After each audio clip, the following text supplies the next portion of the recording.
Morning बच्चों, आप सभी का मेरे YouTube क्लास सिलेबस गाइडेंस में स्वागत है। आज हमारा टॉपिक है जीरो ऑर्डर रिएक्शंस यानी शून्य कोटि की अभिक्रिया। अभिक्रिया क्या है ये आप सब जानते हैं। शून्य कोटि की अभिक्रिया मतलब कोटि मतलब क्या है, ऑर्डर, शून्य मतलब जीरो, अभिक्रिया यानी रिएक्शंस। तो शून्य का मतलब क्या है, मतलब वो अभिक्रिया जिसमें अभिक्रिया की दर अभिकारकों की सांद्रता पर निर्भर नहीं करता। अब ये अभिक्रिया की दर क्या है, इकाई समय में यह अभिकारक और उत्पाद की सांद्रता में जो परिवर्तन होता है उसे कहा जाता है अभिक्रिया की दर। इसके लिए मैंने इससे पहले भी एक वीडियो अपलोड किया है, आप उससे देख सकते हो।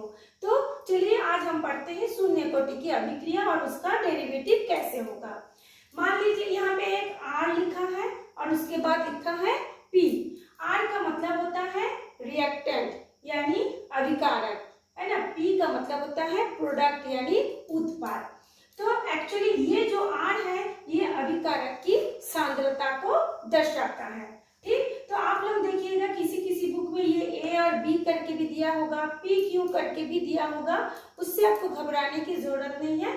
अलग अलग राइटर ने इसको अलग अलग लेटर से डिनोट किया है, दर्शाया है, शो किया है।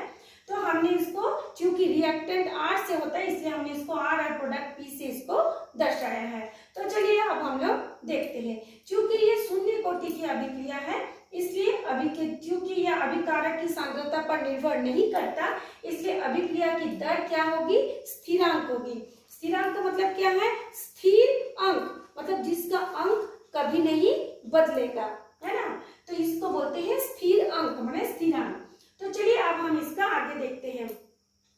ये जब शून्य कोटि की अभिक्रिया होगा तो उसमें अभिक्रिया की जो दर होगी, है ना, उसको हम कैसे लिखेंगे, माइनस डी कोष्टक में R upon d t equal to K into R कोष्टक में टू दी पावर नॉट। इसका मतलब क्या है, डी आर का मतलब क्या है, हमने बताया है उसकी सांद्रता होती है R।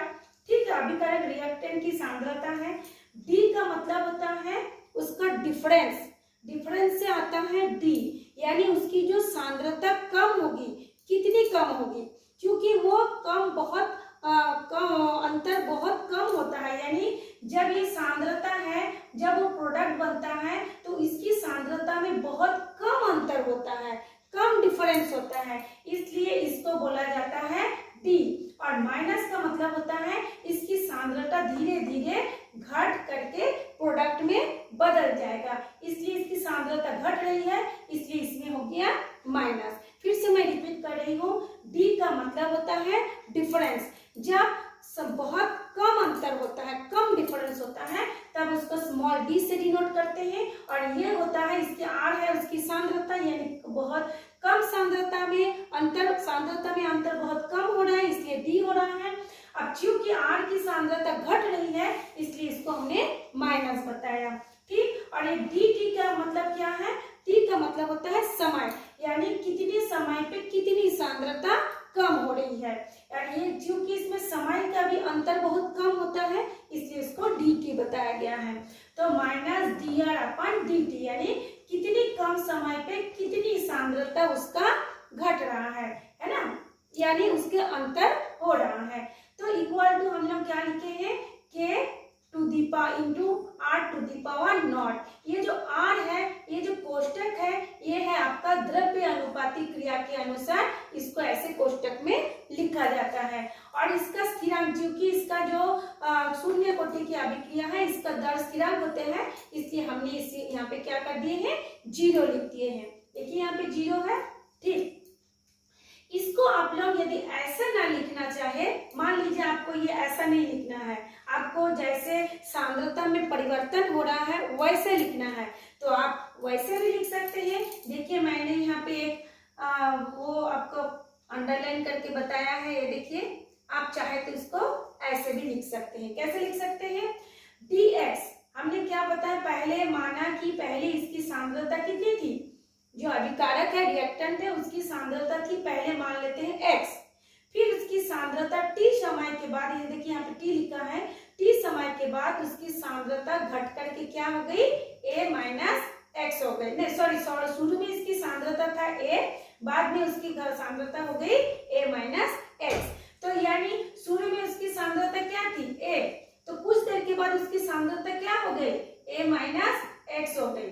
ठीक है, जैसे हम लोग के पास कोई यदि संख्या घटा है 10 है, उसमें से 8 घटा है तो 2 आया। चूंकि यहाँ पे ऐसा कुछ संख्या तो है नहीं, यहाँ पे सिर्फ एक लेटर लिखा हुआ है, तो dx अपन dt, x जो है उसकी सांद्रता है, dx अपन dt समानुपाती क्या हो गया, a minus x to the power not, है ना। या फिर जब हमने इस समानुपाती के चिन्ह को हटाएंगे, समानुपाती क्या है, इसकी भी मात्रा जितनी होगी इसकी भी मात्रा उतनी ही होगी, इसका भी अनुपात जितना होगा इसकी भी अनुपात उतना ही होगा, इसलिए यहाँ पे समानुपाती का चिन्ह दिया गया है।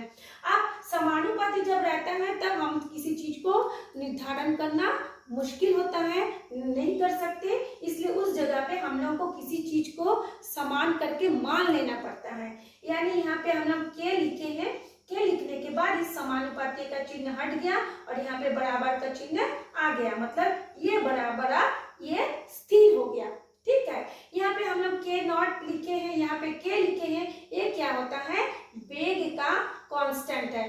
वेग को आप दर भी बोल सकते हो, वेग को आप दर भी बोल सकते हो, जैसे अभिक्रिया की वेग या अभिक्रिया की दर दोनों सेम चीज है, तो के हो गया यहाँ पे कांस्टेंट। तो चलिए हम इसको भी करके आगे बढ़ सकते हैं और हम इसको भी करके आगे बढ़ सकते हैं, दोनों ही डेरिवेटिव सेम होगा, खाली आपका ये जो हम आर लिखा है उस जगह पे आप एक्स लिखिए, हमने जो ए के आर नॉट लिखे वहां पे आप ए माइनस एक्स लिखिए, ऐसे।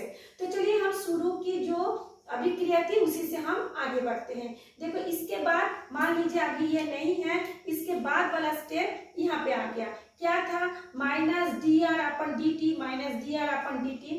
फिर देखिए हमने लिखा ये इक्वल टू, फिर ये equal to k into r to the power nought के जगह में हमने लिखा है के इंटू 1, क्यों 1 लिखे हैं, अकॉर्डिंग टू मैथ्स लॉ यदि किसी भी संख्या के ऊपर या किसी भी लेटर के ऊपर यदि 0 रहता है, उसको इस 0 मतलब उसका घातांक है, उसका एक्सपोनेंट है, यदि 0 रहता है तो उसको हम लोग 1 मान लेते हैं। ठीक है, ये मैथ्स लॉ में है। तो यहाँ पे ये 0 है मतलब इसका घातांक क्या है, 0 है मतलब क्या है, ये 1 हो गया। यदि हम लोग ये जो k इंटू 1, आर के जगह में हम लोग क्या लिखेंगे 1, तो k इंटू 1 बराबर क्या होता है, ये k होता है, यानी minus d r upon d t equal to क्या हो गया, हमारे पास k हो गया। ठीक, अब हम लोग क्या करेंगे, ये माइनस डी आर को हमने लिख दिया माइनस डी आर, और इसके साथ इसको हम लोग क्या करेंगे, त्रियक गुना करेंगे। त्रियक गुना होता है क्रॉस मल्टीप्लीकेशन, तो त्रियक गुना करेंगे तो क्या होगा, डी टी इंटू ये क्या हो गया, डी टी इंटू के, क्योंकि ये के इंटू 1 बराबर क्या हुआ के, तो डी टी इंटू के। तो यहाँ पे ये जो माइनस है, इस माइनस को हम लोग इस तरह से दाहिने तरफ करके भी लिख सकते हैं, ये है रूल। तो डी आर, इस माइनस को हमने इधर हटा दिए तो क्या हो गया, माइनस के इंटू डी टी। इतना तक क्लियर हो गया। उसके बाद हम लोग क्या करेंगे, इसका समाकलन करेंगे।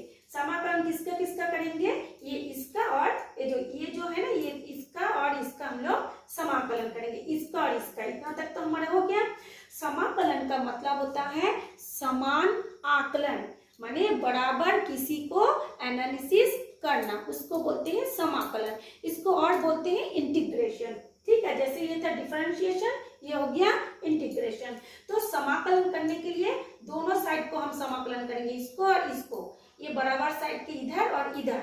तो देखिए हमने समाकलन का एक साइन लगाया है, इधर भी हमने समाकलन का साइन लगाया है, और बाकी जैसा था वैसे हमने लिख दिया है। अब हम लोगों को क्या करना है, इस समाकलन को करने के बाद उसको भी हमको स्थिर करना पड़ेगा कि हाँ दोनों बराबर हो गया। अब हम दोनों को स्थिर कर देते हैं।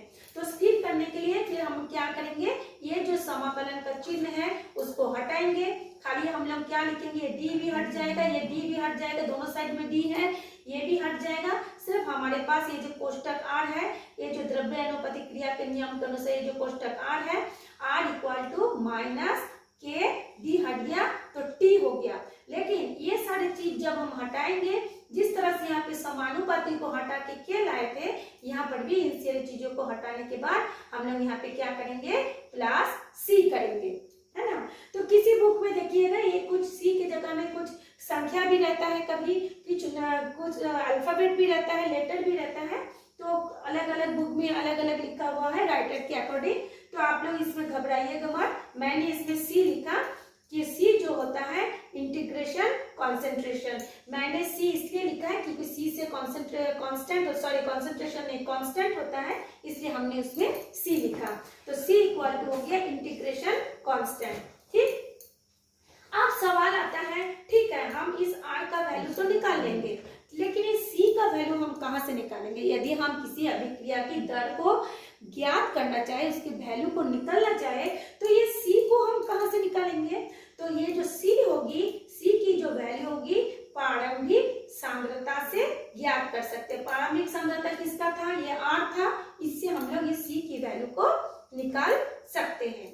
ठीक, और यदि मान लीजिए यदि यहाँ पे टी, ये जो टी है ना हमारे पास, यदि टी इक्वल टू 0 हो, ये टी इक्वल टू यदि 0 हो, और ये जो आर है कोष्टक में जो आर है, ये आर बराबर इस तरह से हम यदि आर कोष्टक में लिख के बाद नीचे 0 लिखते हैं, तो उसको हम लोग फिर लिखते हैं, तो फिर इस समीकरण से हम लोग क्या लिखेंगे, इसको हम लोग इसके जगह में हमने इसको लिख दिए, ये देखिए हमने इसको लिख दिए, फिर माइनस के यहाँ पे देखिए ये माइनस, मैं ब्लैक से दिखा रही हूँ, ये यहाँ पे माइनस है, रेड से लिखी हूँ तो पता नहीं चल रहा है, यहाँ पे हो गया माइनस के, और टी के जगह में हमने क्या बताया 0, ये टी की जगह में हो गया 0, और ये प्लस सी था, ये प्लस सी हो गया। ठीक है, तो किसी भी संख्या के हम यदि 0 से मल्टीप्लाई करेंगे तो 0 ही होगा, इसलिए हमने नहीं लिखा, इसलिए सीधा सीधा यहाँ पे आर, ये जो ये है ये आर नॉट हो गया, इक्वल टू क्या हो जाएगा हमारे पास, ये सी आ गया। ठीक है ना, तो सी की वैल्यू क्या हो गई यहाँ पे, ये कोष्टक के बाहर करके ये आर नॉट या आर 0 हो गया। ठीक, अब हम लोग क्या करेंगे, ये था हमारा जो समीकरण था 2, इस समीकरण 2 में इसको यदि हम पुट करते हैं, समीकरण 2 में क्या था आर, ये देखिए ये समीकरण 2 है, ये इससे मिलान करिए, आर बराबर माइनस के टी प्लस सी, माइनस के टी प्लस सी। ठीक है, तो अब हम लोग क्या करेंगे, इसको पहले हमने लिखा, ठीक, लिखने के बाद ये जो सी है, सी के बदले में अभी हमारा जो आर नॉट निकला या कोष्टक के बाहर जो आर 0 निकला, वो हमने इसको लिख दिया। ठीक है, अब हमको क्या करना है, ये के टी का वैल्यू निकालना है। तो ठीक, तो यहाँ पे पहले हमने इसको लिखा, इसके जगह ये लिखिए। अब एक के टी को वैल्यू जब निकालना है, यहाँ पे देखिए के टी बराबर क्या है माइनस, जब इक्वल टू के इधर आएगा अकॉर्डिंग टू मैथ्स लो माइनस होता है तो प्लस हो जाता है, और प्लस रहता है तो माइनस हो जाता है। तो यहाँ पे माइनस के टी यहाँ पे क्या हो गया, प्लस के टी में बदल गया, इक्वल टू ये पे ये जो ये था आर नॉट, ये यहाँ पे हो गया, और क्योंकि ये आर है यहाँ पे क्या है कुछ साइन नहीं है, मतलब क्या होता है प्लस माना जाता है, अगर कुछ साइन नहीं होता है तो प्लस, तो ये प्लस है, इक्वल टू किधर आया तो माइनस हो गया। ठीक, अब यदि हम इसमें के का वैल्यू निकालना चाहे तो यहाँ पे हम लोग क्या लिखेंगे, आर नॉट माइनस आर अपन क्या हो जाएगा, यहाँ पे ये टी यहाँ पे आके उतर गया। ठीक है, अब क्या हो गया, यदि ये r not minus r equal to यदि हम लोग एक्स मान लेते हैं तो के की वैल्यू क्या होगी, एक्स बटा टी। तो ये था हमारे शून्य कोटि की अभिक्रिया का व्यंजक। ठीक, अब हम लोग इसमें ग्राफ देखते हैं। कभी कभी ग्राफ पूछा जाता है। ये जो अभिक्रिया हुई 3 चीजों पर डिपेंड था, एक था सांद्रता, एक था समय और एक है दर। इन तीनों चीजों के ऊपर ही ये अभिक्रिया बना है। तो सबसे पहले हम इसका ग्राफ देखते हैं। इसकी जो सांद्रता है या सांद्रण है और ये जो समय है, ये देखिए हम लोग को एरो इधर लिखना है, यानी समय इधर बढ़ते जा रहा है, सांद्रता क्या है ऊपर बढ़ते जा रहा है। तो जैसे जैसे सांद्रता ऊपर बढ़ता है समय क्या होता है घटते जाता है, मतलब इधर आते जाता है ना, नीचे हो जाता है। अगर समय हमारा यहाँ पे है और सांद्रता जैसे मान लीजिए सांद्रता यहाँ पर है तो वहां पे क्या हो जाएगा, समय अगर यहाँ है तो यहाँ हो गया, सांद्रता इधर आ गया तो इधर हो गया, मतलब ये धीरे धीरे नीचे की ओर आते जाएगा। ठीक, और यदि हम दर के साथ सांद्रण की एक ग्राफ खींचते हैं तो एक हमको सरल रेखा प्राप्त होगा, मतलब वो जितनी दर होगी सांद्रता भी वैसे ही उसका होते जाएगा, यानी वो एक सरल रेखा में प्राप्त होगा। और सांद्रण और समय के बीच जो रेखा होगी वो ऊपर से नीचे की ओर ऐसे होते जाएगा और यहाँ पे एक तो थीटा कोण बनाएगा। तो ये था आप लोगों का शून्य कोटि की अभिक्रिया का व्यंजक और उसकी परिभाषा फिर से मैं बता दे रही हूँ। वह अभिक्रिया जिसमें मतलब वो अभिक्रिया की दर जिसमें अभिकारक की सांद्रता पर अभिक्रिया की दर निर्भर नहीं करता, उसको कहते हैं शून्य कोटि की अभिक्रिया। या फिर हम लोग ऐसे भी बोल सकते हैं कि यदि किसी अभिक्रिया की वेग अभिकारकों की सांद्रता पर निर्भर नहीं करता है तो उसे कहते हैं शून्य कोटि की अभिक्रिया। तो आज इतना ही पढ़ाई है, आशा करती हूँ आप लोगों को समझ में आ गया होगा। और आप लोग इसको बार बार देखिए, समझिए और अपना नोट्स बना करके लिखिए। और घबराइए मत, एक एक बुक में एक एक दिया है, आप किसी भी चीज को लिखेंगे सब सही है। Thanks for watching me.